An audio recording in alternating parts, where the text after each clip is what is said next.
So we got year 4 of the Chip Kelly era at UCLA. Is this enough time? Have you had enough recruiting classes so that 2021 should be a fair assessment of what you can do here at UCLA? Yeah, we're excited about the season. I think our players have had a great off season. Have worked extremely hard, and we're excited about getting a chance to get on the field and play against Hawaii. Do you feel like you've kind of removed the barriers to success as far as inexperience, depth, and then obviously the first 2 seasons the defense was an issue? Do you feel like you've fixed all those things? Yeah, I'm really excited about playing Hawaii now. Big picture questions. Great. All right. All right. Well, what do you think you needed to get out of the way to have success here? We need to have a really good Wednesday. We live in the moment, and we got to have a great Wednesday today. We did a good job on Monday, did a good job on Tuesday, and excited to put a good Wednesday in, and then keep our laser focus on playing Hawaii. A lot of stuff with the Alliance yesterday. Did Sure. you get a chance to watch that press conference? Any thoughts or reactions? No, I did not see the press conference. Martin grabbed me before we went out on the field because obviously he had talked to the commissioner about kind of what's going on. So I think the landscape of college football has changed, obviously, with the expansion of the SEC. So I think the 3 commissioners that got together are just trying to put together a plan, of what it looks like. I don't know if anybody really knows what the landscape of college football will look like in a couple of years, but I think they're trying to be collaborative, which is a smart idea. All 3 of those guys are really smart. The fact that they said it was unanimous between the 41 institutions that are involved in it is a pretty good deal. So it was more of just a framework from the way it was explained to me. And then moving forward, they're going to try to really be a collaboration between the 3 conferences to be able to handle the adjustments that are going on in college football right now. So.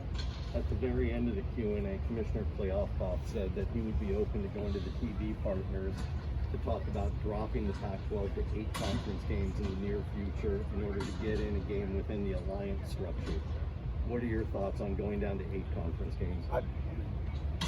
We got as much vote as you guys have, so we're always been the mindset of tell us what the schedule is and we'll go play it. So we enjoy the rivalries that we have in this league, but if you get a chance to play against great teams from the Big Ten and the ACC also, then we'd be all for that. So whatever they think is the best for the league, we've got all the confidence in the world in our commission and what they're trying to get accomplished. So, and we've got games scheduled out until 30.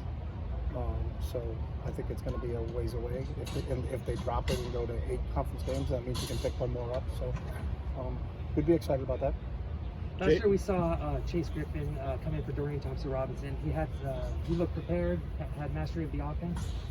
We saw the official depth chart with Ethan Garbers. What do you see from him in terms of preparedness and mastery of the offense? Yeah, Ethan's really sharp. He's a real intelligent kid. He's got a year of college football experience.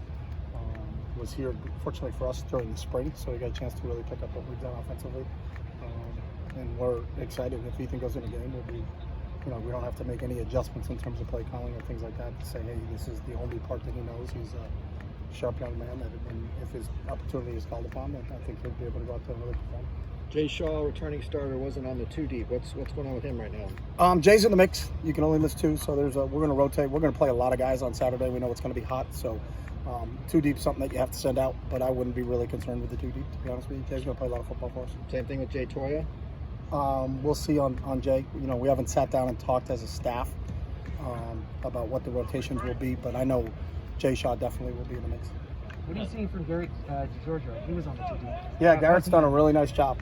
He's a kid we're very excited about in the recruiting process. He is a big, athletic. He's over 6'6". He's over 300 pounds.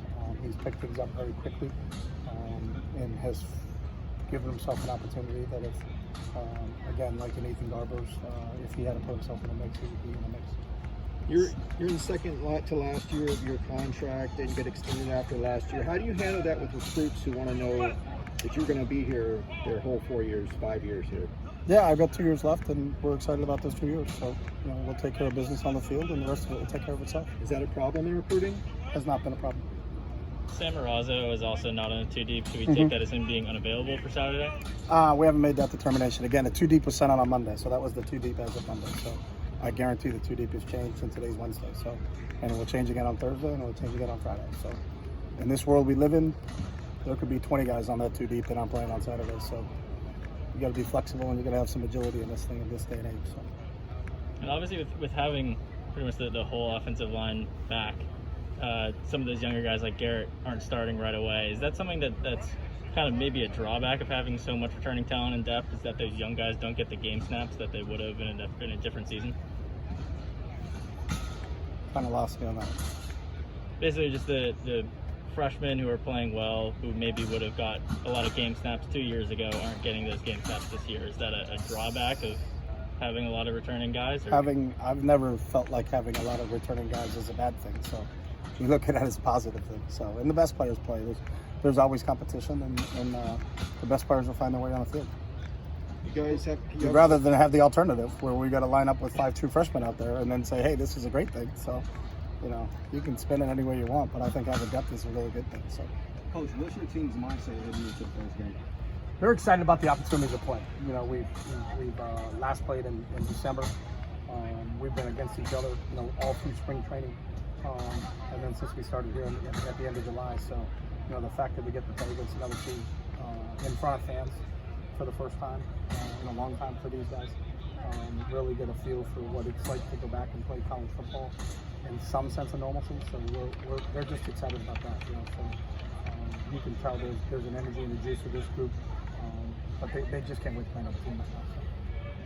You guys haven't won a non-con game since you've been here. How much does that eat at you? How much do you want to get that out of the way Saturday? Again, we want to win every game we play, Ben. So we don't look at it and ever talk to our team about this is non-con, this means this is con, this means this. This is a home game, this means this is an away game, this means this. I think that just kind of convolutes it. I go like my normal statement that I will say a lot. It's TBU, it's true but useless. So we're not going to talk to our guys about, hey, this is a conference game, let's approach this differently. We get an opportunity to play against a really good, well-coached Ty Graham team out of Hawaii, and we're excited to go play the game. Is that a different mindset for winning a season opener? Because you haven't won a season. You want to win every game, though. Yeah. I think you're trying to couch it or maybe write a narrative, but I don't think anybody ever says, hey, let's win the opener. We don't care about game 2. And game 3 is an out of conference. Let's not worry about that. But then when we get into conference play, we're going to change our mentality. You want to win every opportunity that you get a chance to get on the field. In football, you don't play that many regular season games. This is not basketball, baseball, or any of those other sports, so that you don't have that opportunity. So you don't have the opportunity to say that the opener is more important than this game. Every game you play is extremely important, and you never know what the outcome of the game is going to do down the end of the road. So every single game we play is important, and every time we get a chance to compete is important. So we only have 12 opportunities right now, between now and the end of the season. So we're gonna put everything we have into this game, and then when this game's over, we're gonna regroup and put everything we have into the next one, and so on and so on and so on. Well, that's time, Coach. Okay.